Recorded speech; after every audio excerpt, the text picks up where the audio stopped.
అదే RTV app వార్తల్ని క్షణాల్లో చదివే అవకాశం ఉంటుంది. ఒక న్యూస్ పేపర్, ఒక టెలివిజన్ ఛానల్ మీ చేతుల్లో ఎప్పుడూ ఉంటాయి. ఉమ్మడి ఆదిలాబాద్ జిల్లాలో చలి తీవ్రత రోజు రోజు పెరుగుతున్న పరిస్థితి. అయితే మనం ఏజెన్సీ ప్రాంతంలో ఉన్నాం. ఏజెన్సీ ఊట్నూరులో చలి తీవ్రత రోజు రోజు పెరుగుతున్న పరిస్థితి. అయితే ఉమ్మడి ఆదిలాబాద్ జిల్లా వ్యాప్తంగా బేలా కావచ్చు, కుబీర్ కావచ్చు, అదేవిధంగా జేనత్ కావచ్చు, తాంసి, తలమడుగు లాంటి ప్రాంతాల్లో చలి తీవ్రత పెరిగిపోతుంది. ముఖ్యంగా 7-8 డిగ్రీల సెల్సియస్ డిగ్రీల అత్యల్ప ఉష్ణోగ్రత నమోదవుతున్న పరిస్థితి మనం చూడొచ్చు.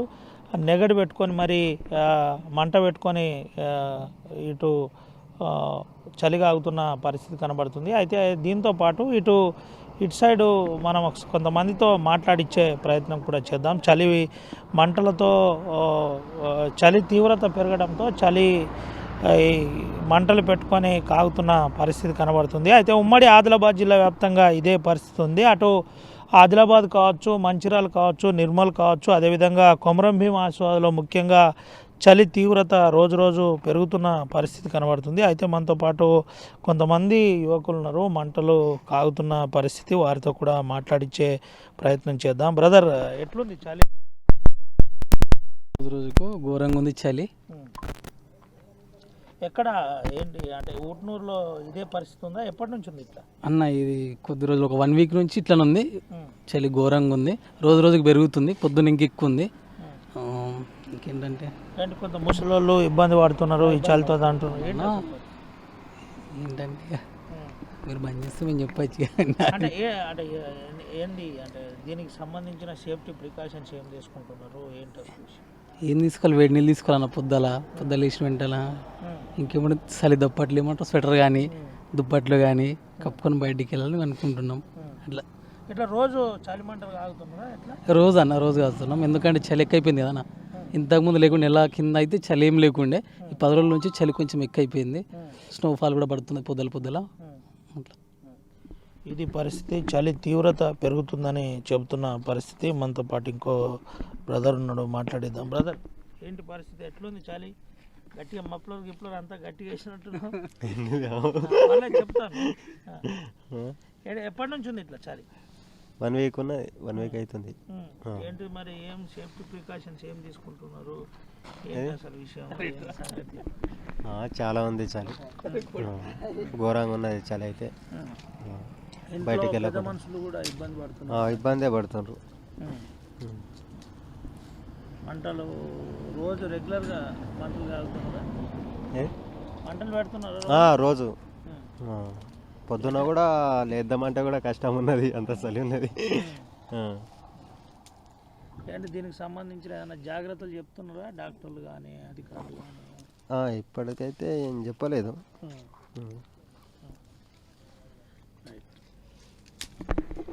ఇది పరిస్థితి. ముఖ్యంగా చలి తీవ్రత పెరుగుతున్న పరిస్థితి కనబడుతుంది. దీంతోపాటు ముఖ్యంగా డాక్టర్లు చెబుతున్న సేఫ్టీ ప్రికాషన్స్ ప్రకారం అటు అందరూ కూడా అప్రమత్తంగా ఉండాలని చెబుతున్న పరిస్థితి కనబడుతుంది. దీంతోపాటు ముఖ్యంగా మార్నింగ్ అవర్స్లో కొద్దిగా తీవ్రత పెరుగుతుంది కాబట్టి ఆ నీరెండ వెళ్తే తప్ప బయటికి వెళ్ళొద్దని చెబుతున్న పరిస్థితి. ముఖ్యంగా పెద్ద వయసు ఉన్నవారు ఎట్టి పరిస్థితుల్లో బయటికి వెళ్ళొద్దు, జాగ్రత్త పడాలి. ఏదన్నా ఇబ్బంది ఉంటే వైద్యులను కలవాలని చెబుతున్న పరిస్థితి కనబడుతుంది. ఉమ్మడి మెదక్ జిల్లా వ్యాప్తంగా చలి తీవ్రత ఎక్కువ కావడంతో బయటికి రావాలంటే ప్రజలు జంకుతున్న పరిస్థితి మనం చూస్తున్నాం. ఎందుకంటే మెదక్, ఇటు సంగారెడ్డి, సిద్దిపేట జిల్లాలో ఇప్పటికే ఉష్ణోగ్రతలు పడిపోవడంతో ప్రజలు బయటికి రావాలంటే చాలా ఇబ్బందులు ఎదుర్కొంటున్నారు. ప్రస్తుతం మనం చూడొచ్చు, సిద్దిపేట పట్టణ కేంద్రంలోని టీ స్టాల్ వద్ద వచ్చినటువంటి అంటే ఫిజికల్గా వాళ్ళు వ్యాయామం చేయాలన్న ఉద్దేశం కొద్దీ రన్నింగ్ చేసే వాకర్స్తో మనం ప్రస్తుతం ఉన్నాం. వారికి సంబంధించి వారిని అడిగి తెలుసు. చెప్పండి, ఎట్లా ఉంది పరిస్థితి? అంటే గత సంవత్సరం కంటే ఈ సంవత్సరం ఎలా ఉందని అనుకోవచ్చు? డిసెంబర్లో మామూలుగా మేము స్వెటర్లు వేసుకోకుండా వచ్చేవాళ్ళం. ఇప్పుడు స్వెటరు, క్యాప్ ధరించిన తర్వాతనే రావాల్సి వస్తుంది. చలికి వాకింగే మానేయాలనిపించింది, కానీ మా టీమ్ స్పిరిట్ వల్ల మేము రక్షణ కవచాలు ధరించి, టోపీ పెట్టుకొని, స్వెటర్ వేసుకొని, నడక, ఆ తర్వాత కొంచెం పరుగు చక్కగా చేస్తున్నాము. ఈ విధంగా మేము చలిని ఎదుర్కొంటున్నాము. అంటే గత సంవత్సరం కంటే ఈ సంవత్సరంలో ఉష్ణోగ్రతలు పూర్తిగా పడిపోవడం జరిగింది. ఆ విషయంలో మీరేం చెప్తారు సార్? తప్పకుండా ఈ సంవత్సరం కాస్త ఉష్ణోగ్రతలు భారీగానే పడిపోయినాయి. అయితే ఎంత చలి పెట్టినప్పటికీ కూడా వాకింగ్ అనేటువంటి తప్పదు అనేటువంటి ఉద్దేశంతో పొద్దున్నే లేచి రావడం అనేటువంటి జరుగుతుంది. అయితే మామూలు ప్రజలైతే ఇళ్లలో నుంచి బయటకు వచ్చే పరిస్థితి కనిపించట్లేదు. చలి తీవ్రత పెరగడంతో వృద్ధులు తీవ్రంగా బాధపడేటువంటి పరిస్థితి అయితే నెలకొంది. గ్రామీణ ప్రాంతాల్లో చూసుకున్నట్టయితే అంటే ఈ యొక్క చలి తీవ్రత ఎక్కువ ఉండడం, మంటలు పెట్టుకునే పరిస్థితి ఉంది. కాబట్టి మీరు కూడా ఒక గ్రామీణ ప్రాంతం నుంచి వచ్చిన వారే కాబట్టి ఏం చెప్తారు సార్ అటువంటి విషయంలో? వాస్తవానికి ఈ యొక్క చలి తీవ్రత అనేది ఆ మధ్యలో ఒక తుఫాన్లు వేసినటువంటి కారణంలో ఒక 3-4 రోజులు మామూలుగా ఉండేను. కానీ ఒకేసారి మన రాత్రి ఏమనిపించలేదు, కానీ తెల్లారేసరికి బయటకు రావాలంటే చాలా ఇబ్బందికరమైన పరిస్థితి ఏర్పడ్డది. అయినప్పటికీ కొద్దిసేపు వాకింగ్ కాదు, ఇంతకుముందు వాకింగ్ ఒక రౌండ్ చేస్తే చెమటలు వచ్చేటివి, కానీ ఇప్పుడు రన్నింగ్ చేసినా కానీ చెమటలు వచ్చే పరిస్థితి లేదు. కాబట్టి చాలా జాగ్రత్తగా ఉండాల్సిన అవసరం ఉంది. చాలా తీవ్రతమైనటువంటి పరిస్థితులు ఎదుర్కొంటున్నాము. ఇప్పుడు మేము ఈ టైంలో కూడా మేము ఇట్లా మామూలుగా ఉండలేని పరిస్థితి అనేటువంటిది ఉన్నది. కాబట్టి చాలా ప్రజలందరూ కూడా జాగ్రత్తగా ఉండాలి. తద్వారా ఈ వాకింగ్ వ్యాయామం అనేది ఎట్టి పరిస్థితుల్లో ఇంట్లో ఉన్నా బయట ఉన్నా ఖచ్చితంగా చేయాలని కోరుకుంటున్నాను.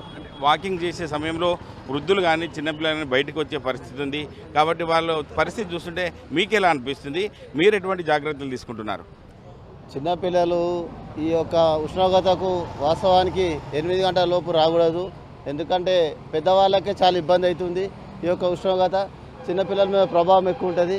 కాకపోతే ఖచ్చితంగా ఈ ఉష్ణోగ్రతకు చలికాలంలో వస్తే కొంచెం ఆరోగ్యం కూడా బాగుంటుందనే ఉద్దేశం ఉన్నది. కాబట్టి అందరూ కూడా ఒక గంట చేసేది హాఫ్ అన్ అవర్ అన్న ఈ యొక్క వాతావరణంలో నడవడం కానీ జాగింగ్ కానీ చేయాలని చెప్పేసి కోరుతున్నాం. అంటే ఇది పరిస్థితి సిద్దిపేట జిల్లాలో ఉన్నటువంటి ఒక అంటే వాకర్స్ చెప్తున్న పరిస్థితి బట్టి చూసుకున్నట్టయితే ఎండ వచ్చిన తర్వాతనే బయటికి వెళ్ళాలి. ఎందుకంటే చిన్నపిల్లలు సైతం ఇటు వృద్ధులు కూడా బయటికి రావద్దు. ఎందుకంటే డాక్టర్ల సూచనలు సలహాలు పాటిస్తూ ముందుకెళ్ళినట్టయితే వాళ్ళు ఆరోగ్యంగా ముందుకెళ్లే పరిస్థితి ఉందని చెప్పి స్థానికంగా ఉన్నటువంటి వాకర్స్ కూడా చెప్పడం జరుగుతుంది. జిల్లాలో ఉష్ణోగ్రతలు పడిపోతున్న పరిస్థితి కనబడుతుంది. పాటు కొంతమంది ఉన్నారు, మాట్లాడిద్దాం. బాబు, ఏంటి చలి పరిస్థితి రోజు రోజు పెరుగుతున్న పరిస్థితి కనబడుతుంది? చలి పెరగడం కానీ తరగడం కానీ వాతావరణం యొక్క సమతుల్యత దెబ్బతిన్నదని మనకు ఒక సూచిక. ఏమిటంటే ఇప్పుడు మనం ఋతువులు కూడా గతి తప్పినాయి. మనం చూస్తున్నాం కదా, ఎండాకాలంలో వానలు, వానకాలంలో ఎండలు, ఎండాకాలంలో ఇవన్నీ ఎందుకు జరుగుతున్నది అనేది చూసుకున్నప్పుడు వాతావరణ సమతుల్యతలో ఇప్పుడు ఎక్కడైనా కానీ 33% అడవి ఉండాలి.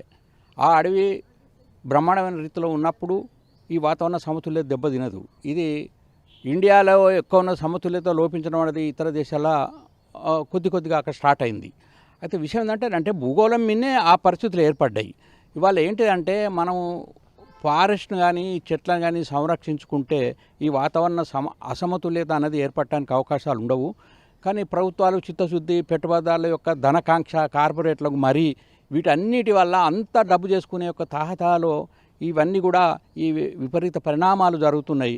కాబట్టి దీనివల్ల మరి ఏం జరుగుతుందంటే వాయు కాలుష్యము, జల కాలుష్యము, శబ్ద కాలుష్యము, ఈ నానా రకాలటువంటి కాలుష్యాల వల్ల కూడా జనాలు చాలా రోగాల బారిన పడి బాధపడుతున్నారు. అస్తమ లాంటి ఇవన్నీ కూడా మరి ఇవన్నీ ఏంటి అంటే ఈవెన్ అడవి ఇప్పుడు మీరు అనేది ఏంటంటే పట్టణాల్లో కూడా ఉంటుంది కదా చలి అనేది. ఒకటి పట్టణాల్లో కూడా ఉంటుంది. పట్టణాల్లో కూడా ఎక్కడ ఉన్నాయి చెట్లు? మీకు పెద్ద పెద్ద విశాలమైన రోడ్లు ఏర్పాటు చేయాలన్న ఒక దీంతో మొత్తం చెట్లను తీసేస్తున్నారు. ఇంతకుముందు కొన్ని వందల సంవత్సరాల చెట్లు కూడా ఇప్పుడు రోడ్డు వైడెన్లా పోయినాయి.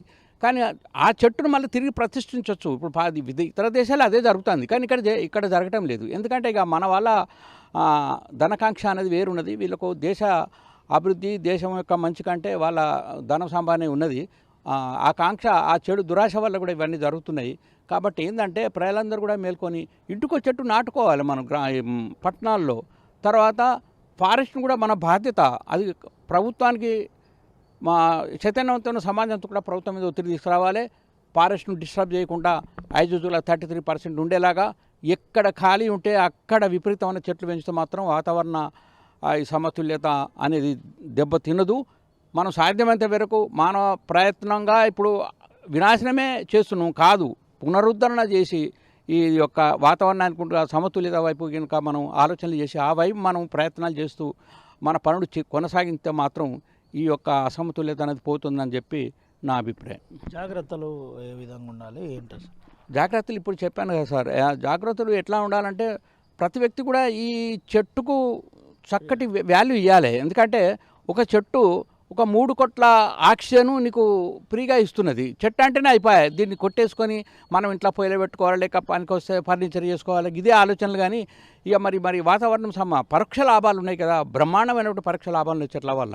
అది ఎవరుగా ఇది కేవలము ఇక్కడికో ఆ చెట్టున్న కాడికో పరిమితం కాదు. మొత్తము భూగోళం మీద గినక 33% సమతుల్యతతో ఉండేది ఉంటే మనకు ఈ వాతావరణ ఈ పైన ఉన్నటువంటి ఇది అల్ట్రా వైలెట్ కిరణాలు కూడా భూమి మీదకి రావు. ఎందుకంటే రాకుంటే చేసుకోవాలి. ఇప్పుడు కనీసం 2 ఫుట్బాల్ల మైదానం అంతా అది పైన ఏర్పడ్డది. అది అక్కడ నుంచి ఏంటంటే ఇప్పుడు అల్ట్రా వైలెట్ కిరణాలకు అడ్డుకునే శక్తి లేదు. వాతావరణం మొత్తము ఈ వాతావరణం యొక్క దాన్ని ఛేదించుకొని భూమి మీదకి వచ్చి భూమిలో ఉన్న భాస్వరం అంతా కూడా పైకి వెళ్ళిపోయి ఈ వేడి ఇక వట్టి ప్రాంతాల వేరే టైంలలో ఆ వేడి ఎల్నీనో లానీనో మనం ఎప్పుడన్నా విన్నామా? అంటే ఎల్నీనో లానీనో అంటే అది వాతావరణ సమతుల్యత లేకపోవడం, ఋతువులు గతి తప్పడం అని అర్థం. కాబట్టి ప్రికాషన్స్ ఏం తీసుకోవాలంటే ప్రతి వాళ్ళ బాధ్యత వహించి చెట్లకు ప్రాధాన్యత ఇవ్వవలసిందే. తర్వాత మనం కూడా ఈ వాయు కాలుష్యం కానీ జల కాలుష్యాన్ని ఇప్పుడు చూస్తున్నారు కదా, ఇక్కడే ఒక రాముని చెరువుని చూస్తున్నాం, ఎంత కాలుష్యం ఉన్నది దానిలో, అది రిమూవ్ చేయవలసి ఉంటుంది. కాబట్టి ప్రతిదీ కూడా వాతావరణం మీద దాని యొక్క ఇంపాక్ట్ ఉంటుంది. ఈ ఇంపాక్ట్ విషయంలో అది మనం వాతావరణాన్ని కాపాడుకొని ఇవన్నీ మంచిగా ఉండే రోగాలు రొస్టులు ఇవన్నీ కూడా రావు. మనం ఎంతసేపు రోగరంగన పరిగెత్తనం చేస్తున్నాం. మరి దీన్ని ఎట్లా నివారణ చేయాలి, ముందస్తు జాగ్రత్త ఎట్లా తీసుకోవాలనేది జనములో అది లోపించింది. తర్వాత ప్రజలు, ఎందుకంటే మన దేశంలో కూడా ఈ అక్షరాస్యత తక్కువ, అవేకనింగ్ తక్కువ, కాబట్టి ప్రజలు మేధావులు కానీ ఇతరులు కానీ పెద్ద ఉద్యమ రూపంలో తీసుకొచ్చినా కానీ ఇది అంత ఈజీగా ఈ అసమతుల్యత అనేది పోదని చెప్పి చెప్పదలుచుకున్నా. మల్లన్న గారు చెప్పినట్టు వాతావరణ పరిరక్షణ కూడా జరగకపోవడం వల్ల ఈ అంతా ఎండలు విపరీతంగా కావడము, వర్షాలు విపరీతంగా కావడము, చలి కూడా విపరీతం బ్యాలెన్స్ లేకుండా పోయింది. అది పోయింది, అయిపోయింది. ఆ తర్వాత మనం కూడా కొన్ని సేఫ్టీ ప్రికాషన్స్ పాటించాలి. ఎందుకంటే ఈ అధిక చలి వలన కొంత శ్వాసకోశ వ్యాధులు చిన్నపిల్లలకు కానీ వృద్ధులకు కానీ బయటికి వెళ్తే వాళ్ళకు ఇబ్బందులు గురవుతారు. తర్వాత మనకు ఇంతకుముందు కరోనా మహమ్మారి కూడా మన ప్రాంతంలో విస్తరించి ఉన్నది. ఎందుకు చాలామందికి శ్వాసకు సంబంధించిన లంగ్స్ పాడై ఉన్నాయి, పోస్ట్ కోవిడ్ అయి ఉంది. ఇటువంటి కోవిడ్ సమస్యలతో ఎదుర్కొన్న మన సమాజం కాబట్టి చాలా ముందు జాగ్రత్తలు చాలా పాటించుకుంటూ వెళ్ళాలి. తర్వాత ఈ శ్వాస సంబంధ వ్యాధులు ఎక్కువ వచ్చే అవకాశం ఉన్నాయి కాబట్టి ఇంతకుముందు కోవిడ్ కూడా మనకు ప్రభావం ఉంది కాబట్టి వాళ్ళు చాలా జాగ్రత్త వహించుకుంటే బాగుంటుంది. సార్ చలి తీవ్రత పెరుగుతుందా ఏంటి? చాలా రోజు రోజుకు చలి తీవ్రత బాగా పెరుగుతుంది. పిల్లలకు అయితే చాలా ఇబ్బందిగా ఉంది. ఇక అందరికీ చాలా ఇబ్బందిగానే ఉన్నది. ఇక దానికి మనం సేఫ్టీ ప్రికాషన్స్ పాటించుకుంటూ ముందుకు వెళ్ళాలి, అంతే జీవనం. ఇది పరిస్థితి. సేఫ్టీ ప్రికాషన్స్ చెప్పండి అన్న, ఏంటి ఎట్లా చేస్తే బాగుంటుంది ఈ చలి టైంలో? షటర్స్, మఫ్లర్లు, తర్వాత శ్వాసకోశంలో జాగ్రత్త ఏ విధంగా తీసుకుంటే బాగుంటుంది, ఏంటి అసలు? మన మంచిర్యాల ప్రాంతంలో కూడా గత కొద్ది రోజులుగా చలి తీవ్రత పెరుగుతున్నది. వాతావరణ శాస్త్రజ్ఞులు చెప్తున్న ప్రకారం రానున్న రోజుల్లో ఇంకా తీవ్రత పెరిగే అవకాశం ఉందని చెప్పేసి హెచ్చరిస్తున్నారు. సహజంగా ఈ డిసెంబర్ నెలలో చలి ఉండడం మామూలే, కాకపోతే ఈసారి మరింత విపరీత పరిస్థితి నెలకొన్న దాఖలాలు కనబడుతున్నాయి. ప్రజలు కూడా మరి దానికి అనుగుణంగా జాగ్రత్తలు తీసుకోవాల్సిన అవసరం ఉంది. వైద్యులు సూచిస్తున్నారు మంచి ఉన్ని దుస్తులు ధరించడం, తర్వాత ఆస్మా రోగగ్రస్తులు కానీ ఇతర బాధలు ఉన్నవారు కానీ చలి సమయంలో బయటికి రాకుండా కాస్త ఎండ వచ్చినప్పుడు బయటికి రావడం అనే జాగ్రత్తలు తీసుకోవాలి. గతంలో అంటే ఈ మన ఉమ్మడి ఆదిలాబాద్ జిల్లాలోని ఆసిఫాబాద్ అటవీ ప్రాంతాల్లో ఈ చలి తీవ్రత అనేది గతంలో మనం విన్నాం. కానీ మంచిర్యాల లాంటి పట్టణ ప్రాంతాల్లో కూడా ఇప్పుడు ఆ పరిస్థితులు దాపురించాయి. మిత్రులు చెప్తున్నట్టుగా ఈ వాతావరణ సమతుల్యత దెబ్బతినడమే దీనికి ప్రధాన కారణం అని చెప్పేసి పెద్దలు చెప్తున్నారు. ప్రభుత్వాలు కూడా దురదృష్టవశాత్తు ఏదేదో మాట్లాడుతున్నారు, కానీ వాతావరణ సమతుల్యతని మళ్ళీ ఎట్లా రిస్టోర్ చేయాలి అనే విషయంలో ఎలాంటి ప్రణాళిక వాళ్ళ దగ్గర లేదు. వాళ్ళ దృష్టి కూడా దాని దిక్కు పోయినట్టు కనబడడం లేదు. ఎంతసేపు ఓటు రాబట్టుకోవడం కోసం ఏవో పథకాలు ప్రకటించడం, ఆ పథకాల అమలు కోసం నిధుల సమీకరణ కోసం ఏవేవో ప్రాజెక్టులు పెట్టడం, ఆ ప్రాజెక్టులతోటి వాతావరణం దెబ్బతింటుందా దెబ్బతినడం లేదా అనే ముచ్చటే వీళ్ళ దృష్టికి రావడం లేదు. తాజాగా హైదరాబాద్ దగ్గరలో ఆ వికారాబాద్ని రక్షిస్తున్న దామగుండం పెద్ద వందల ఎకరాల్లో ఉన్నటువంటి పెద్ద అటవీ సంపదని కూలగొట్టేసి దాంట్లో ప్రాజెక్ట్ కడతారట, మోడర్న్ సిటీలు కడతారట. ఇది ఏమాత్రం బాధ్యత లేని ప్రభుత్వ విధానాల నిదర్శనంగా కనబడుతుంది. ఇది కాస్త మారితేనే కాస్త వాతావరణంలో సమతుల్యత వస్తుంది, ఈ తీవ్ర పరిస్థితులు తగ్గే అవకాశం ఉంది. ఏదైనా కూడా ప్రజలు వైద్యులు చెప్పిన జాగ్రత్తలు పాటించి తమ ఆరోగ్యాన్ని రక్షించుకుంటే బాగుంటుంది.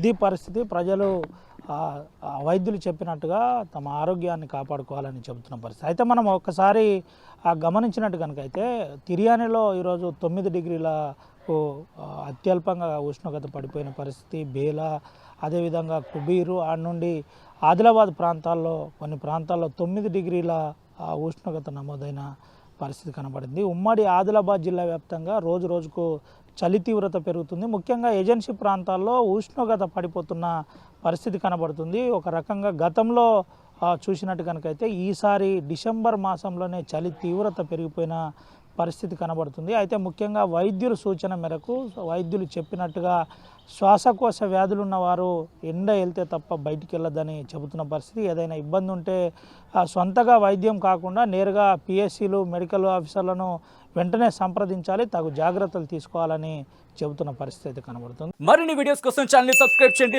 లేటెస్ట్ అప్డేట్స్ కోసం వాట్సాప్ ఛానల్ ని ఫాలో చేయండి అండ్ లింక్ డిస్క్రిప్షన్ లో ఉంది.